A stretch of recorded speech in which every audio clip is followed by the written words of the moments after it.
Hello नमस्कार। दिसंबर का महीना है, कोहरा छाया हुआ है, सर्द दिन है और हम आ चुके हैं उत्तर प्रदेश के कानपुर में।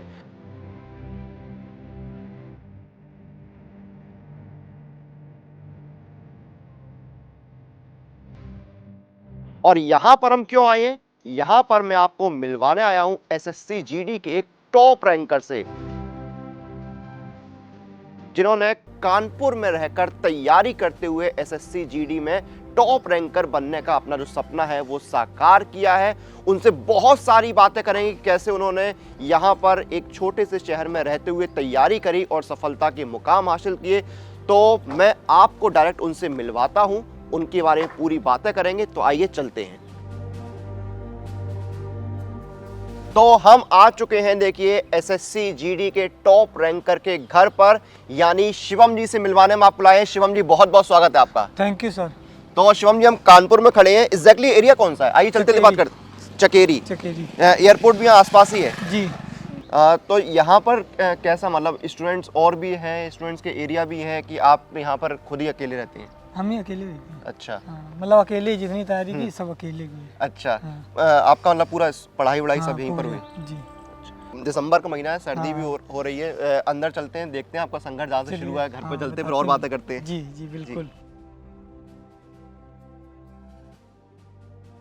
तो शिवम जी, हम उस रूम में आ चुके हैं जहां से आपके एसएससी जीडी का सफर शुरू हुआ था। कितनी पुरानी बात है? इस रूम को आपने कब चुना तैयारी करने के लिए? 3 साल पहले। 3 साल पहले, मतलब 2021 के आसपास। अच्छा, एक चीज बताइए, जैसे मैं पीछे देख रहा हूँ आपकी किताबें वगैरह हैं, तो मैं आपसे पहले भी पूछना चाह रहा था कि आगे अभी हम देखते हैं यूपी में बच्चे हैं, चाहे वो कानपुर से हों, लखनऊ से हों या आसपास के एरिया से हों, वो प्रेफर करते हैं कि वो कहीं जाके ऑफलाइन तैयारी करें या और भी तरीके होते हैं, किसी टीचर के पास चले जाएं। आपको कहाँ से ये मन में आया कि आप इसी रूम में, इसी घर में रह के ऑनलाइन तैयारी करेंगे? जी, सबसे पहले मेरे मन में पहले ऑफलाइन कोचिंग जाते थे। उसके बाद लॉकडाउन आया था। लॉकडाउन के बाद बंद करना पड़ा कोचिंग, और यहाँ से 10 किलोमीटर दूर जाना पड़ता था। तो फ़ोन आ गए थे तब से। उसके बाद हमने ऑनलाइन घर ही, मतलब खुद से ही सोचा कि घर में ही स्टडी की जाए। तो उसके बाद कोर्स हमारा सारा सिलेबस कंप्लीट हो चुका था पहले से। तो उसके बाद घर में मतलब नोट्स वोट्स प्रॉपर बन चुके थे। तो हमने टेक्स्ट बुक ऐप डाउनलोड किया था। उसके बाद पहले तो कुछ फ्री टेस्ट दिए थे, फ्री पढ़े रहते थे। तो उसके बाद सब्सक्रिप्शन ले लिया, मॉक लगाया, मॉक लगाना स्टार्ट किया तो स्कोर अपने आप बूस्ट होने लगा था। ऐसे स्टार्टिंग हुई। लेकिन अभी भी एक जो मिथ है वो ये है कि घर में रह के तैयारी नहीं हो पाती, 10 तरह के डिस्टरबेंस होते हैं। सच है? नहीं, ऐसा तो नहीं है। वो तो खुद के ऊपर है, खुद अगर सोच जाएंगे तो हो जाएगा, नहीं तो काम तो आते रहते हैं। मैंने तो कहीं लाइब्रेरी भी नहीं ज्वाइन किया था, घर ही में बैठ के पढ़ाई की है। कितने घंटे आपके इस कमरे में गुजरते थे? कमरे में तो सर कम से कम 6-7 घंटे।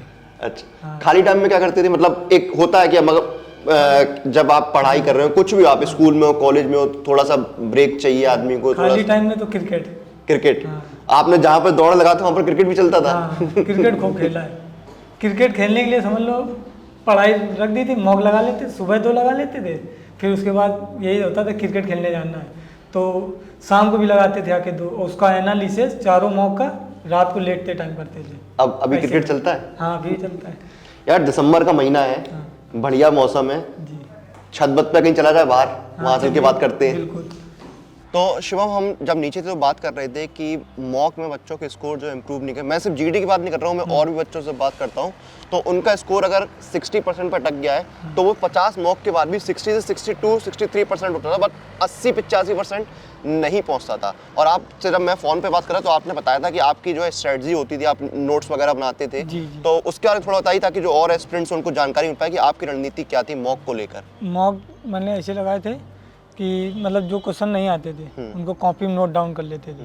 उसके बाद एनालिसिस करते थे, और जैसे मान लो जीएस का कोई पोर्शन हो गया तो जीएस के पोर्शन में स्क्रीनशॉट ले लेते थे। मतलब जो क्वेश्चन नया मिल गया, मतलब जो पढ़ा हुआ होता था वो तो वैसे हो जाता था। जो मतलब नीचे सॉल्यूशन देते हैं टेक्स्ट बुक में, हाँ, उसके नीचे वाला स्क्रीनशॉट ले लेते थे उतना पोर्शन का, उसको इमेज के तौर पर रख लेते थे। फिर बाद में एनालिसिस करके उसको लर्न कर लेते थे। जैसे मैथ में फार्मूला हो गया उसको नोट डाउन कर लेते थे। इस प्रकार स्कोर बूस्ट हुआ था। आप बता दीजिए, आपने कॉपी वॉपी पूरी बना रखी है? पूरी कॉपी बनाई, मतलब जो क्वेश्चन नहीं आते थे या नया क्वेश्चन मिल गया उस वो वाली कॉपी, टोटल जो सिलेबस से हट के हाँ। होता था। अच्छा, कोई सवाल आपको मिला मॉक में, हम्म, आपको उसका आंसर या सॉल्यूशन जो है नहीं मिल रहा है, आप फिर क्या करते? क्लास फिर कैसे लेते थे? उसका कहाँ पे पता करते थे? मतलब आप वाले चैनल में देख लेते थे, मतलब जहाँ से मिल जाए उसको सॉल्यूशन कर लेते थे। आप वाले जो उसमें बैच पड़ा रहता था उससे सॉल्व कर लेते थे, मतलब जो प्रैक्टिस फ्री बैच रहते थे। अच्छा, एक चीज़ और है, जब आपसे बात हो रही थी आपने बताया कि जब आपने टेस्ट लगा रहे थे तो एक बार आपका स्कोर जो है मैथ में सिर्फ 16 आया था। हाँ हाँ, यानी कि मतलब आपके 8 सवाल सिर्फ सही हुए थे। हाँ। फिर आपका स्कोर जाके 79 पे पहुंचा। हाँ। अब हर स्टूडेंट, देखिए ये तो सच है कि हर स्टूडेंट जो हर सब्जेक्ट में माहिर नहीं जी, हो जी, सकता है। जी। अगर 4 सब्जेक्ट आ रहे हैं तो एक कोई ना कोई कमजोर होगा। तो उस समय पर स्टूडेंट के लिए आपकी क्या जो है एक स्टूडेंट के तौर पर रणनीति रहती है? या तो एक तरीका ये हो सकता है कि जो वीक है हाँ। उस पर इतना ध्यान ही मत दो, जो स्ट्रांग है उसको और स्ट्रांग करो, या फिर कोई दूसरी तरीका है? दूसरा तरीका है ये कि मतलब जैसे मॉक लगाया, मॉक लगाने के बाद मतलब एनालिसिस बहुत ज़्यादा जरूरी है, सबसे ज़्यादा एनालिसिस। उसके बाद जैसे जो नए सवाल मिले उनको कॉपी में नोट डाउन करो, और नोट डाउन करने के बाद उसका सॉल्यूशन लिखना पड़ेगा, तभी काम बनेगा। शिवम, आपकी फैमिली का बहुत सपोर्ट आपने बोला कि कभी उन्होंने आपसे नहीं हाँ। बोला कि ये काम कर दो, वो काम कर दो, पढ़ाई पर फोकस है? पढ़ाई पर फोकस हाँ, रहा, मतलब आप- कभी सिलेक्शन के बारे में भी नहीं कहा कि नहीं हो रहा है बंद कर दो, ये भी नहीं कहा गया। हाँ, मैं इस पर भी आऊँगा आपसे, लेकिन उससे पहले आपके जो भाई साहब हैं, जो आपके भाई हैं, वो भी आपने बोला जीडी तैयारी कर हाँ, रहे हैं, उन्होंने ही तो बताया था मुझे। हम चाहेंगे थोड़ा सा उनसे ही बात करें, तो एक बार आप उनको ला लीजिए, उनसे भी हम थोड़ा सा बात करेंगे क्योंकि बुला वो भी देता तैयारी कर रहे हैं। बात हो रही थी शिवम से, तो शिवम ने बताया कि आप जो हैं कहीं ना कहीं इंस्पिरेशन है, आपने उनको बहुत सारी चीज़ें बताई हैं कि कैसे तैयारी करनी है, क्या मॉक लगाने, इनफैक्ट SSF भी जो उन्होंने चुना उसके बारे में आपने बताया था। तो आप खुद तैयारी कर रहे हैं, आपकी स्ट्रेटजी क्या रही थी? और सबसे पहले बताइए, शिवम की जब रैंक 10 आई है उस पर आपका रिएक्शन क्या था? कभी सोचा था कि रैंक 10? मतलब ये होता है ना कि जो रैंकर्स होते हैं, टॉपर्स होते हैं, हाँ। उन्हें कभी खुद नहीं पता होता है कि मेरी रैंक कितनी आने वाली है। जी। हमेशा देख लीजिए, आप किसी भी एग्जाम को उठा लीजिए, UPSC IAS किसी भी देख लीजिए, जो टॉपर आता है उसका हमेशा इंटरव्यू जब भी आता है तो वो हमेशा ही जाता है मुझे ऐसी कोई एक्सपेक्टेशंस थी नहीं कि मेरी फर्स्ट रैंक आ जाएगी। हाँ, तो मतलब रैंक है तो कुछ था ही नहीं। आंसर की मैं जब रैंक देखी गई तो शायद ऑल इंडिया सेकेंड या थर्ड रैंक थी। फिर मतलब जब रिजल्ट आया तो नॉर्मलाइज के बाद स्कोर बढ़ जाता है बच्चों का, तो जिसका NCC लगा उसका रैंक मतलब रैंक इंटरचेंज हो गया, 10 हो गया। लेकिन खुशी बहुत हुई थी कि सबसे पहले कॉल ही नहीं किया था, जब कॉल एग्जाम दे के निकले थे, कॉल लेके एग्जाम तो से निकला, कहता बताया है था भाई 2 या पेपर 3 निकल क्वेश्चन। जाएगा मेरा, इस बार बहुत अच्छा एग्जाम हुआ है। तो मैंने कहा सही है, आ जाओ फिर। नहीं है। अच्छा, मॉक को एक्चुअल में एनालाइज करने का जैसे आपने तरीका बताया कि नोट कर लो, कोई चीज़ नहीं आई है उसको फिर सॉल्व करने की कोशिश करो। और भी कोई ऐसी चीज़ है जो मॉक लगाते समय हमें ध्यान रखनी है? क्योंकि बहुत से बच्चों का कंप्लेंट यही रहता है कि इतने मॉक लगा लिए हमने लेकिन हमारा स्कोर जो है वो नहीं आ रहा है। बस ये क्वेश्चन में फंसना नहीं है, मॉक वाले ही क्वेश्चन में मतलब समय नहीं बर्बाद करना, यही चीज़ एग्जाम में काम आती है। मतलब बाद में उसको सॉल्व कर लो, अगर हो रहा है तो हो जाने, तो नहीं तो सॉल्यूशन देख के सॉल्व कर लो। फिर उसके बाद अगर उसी टाइप का क्वेश्चन मिल रहा है तब कोशिश करो अगली बार। मतलब ये नहीं कि मॉक में भी समय बर्बाद कर रहे हैं, पहले तो ऐसे ही हमारे साथ हुआ है कि मॉक में भी समय बर्बाद हो जाता था। अच्छा, वैसे तो आपको काफ़ी सपोर्ट रहा, आपकी तैयारी बहुत आसानी से चली, लेकिन फिर भी आपको लगता हो इस तैयारी दौरान कोई एक बहुत बड़ा प्रॉब्लम आपने फेस किया या कोई स्ट्रगल रहा हो? स्ट्रगल तो वैसे कोई नहीं रहा, मतलब पढ़ाई से लेके वैसे नहीं रहा है, वैसे बाकी जब कोचिंग वोचिंग आते हैं तब बहुत भरा रहा स्ट्रगल। अच्छा, आप दोनों से एक आखिरी सवाल है कि जो बच्चे आगे जाके तैयारी करने वाले हैं, जो पहली बार पेपर देने वाले हैं, उनको अगर आप कुछ बोलना चाहें, बच्चों के मन में बहुत सारे डाउट्स, बहुत सारे बच्चे अच्छी तैयारी करने के बाद भी एक डर में रहते हैं कि होगा या नहीं होगा, तो उनको अगर आप कुछ बोलना चाहें?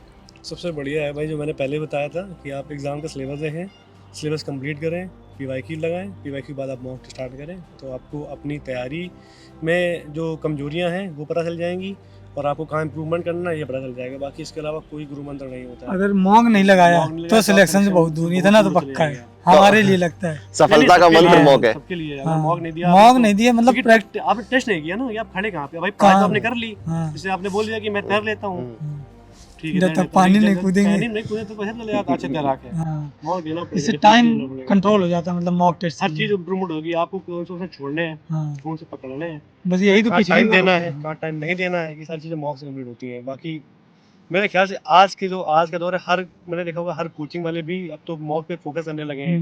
जो ऑफलाइन कोचिंग होती है ये संडे मॉक मॉक लेने लगे हैं बच्चों का। बिना मॉक के अब मुझे लगता है कि ऐसा कोई एग्जाम नहीं निकल पाए मॉक के बिना प्रैक्टिस नहीं असंभव करी तो क्रिकेट में देख लीजिए आप, अभ्यास नहीं किया आपने, आप ऐसा नहीं खेल पाएंगे। हाँ, बिल्कुल कैसा नहीं। बॉलर आ गया पता नहीं, तो वो बिना मॉक के तो आप कोच ही नहीं कर सकते, इस जमाने में नहीं कर सकते। लेकिन भाई रिजल्ट देख लीजिए आप, उससे पहले हाँ निकल एको गई। मेरे एग्जाम नहीं निकले, 99% लेकिन जब से मॉक उठाया है तब से 8-9 एग्जाम निकल चुके, मतलब जितने फॉर्म भरे सारे एग्जाम निकले। यूपी का रिजल्ट देख लीजिए आप, 55% जाता था, 70% गया था। बिल्कुल। तो बहुत बहुत धन्यवाद शिवम, आपका भी, प्रांजल जी आपका भी, आप लोग जुड़े, आपने जो अपनी जर्नी है वो साझा की, बहुत बहुत धन्यवाद। और बहुत बहुत बधाई आपको कि आपने अपनी मेहनत से ये मुकाम हासिल किया है। आपने न सिर्फ जीडी में सिलेक्शन लिया बल्कि आप टॉप रैंकर्स में से, कि आप 10वीं रैंक लेकर आए हैं। बहुत बहुत बधाई और आपके आने वाले कैरियर के लिए बहुत बहुत शुभकामनाएं आपको। धन्यवाद सर। Thank you.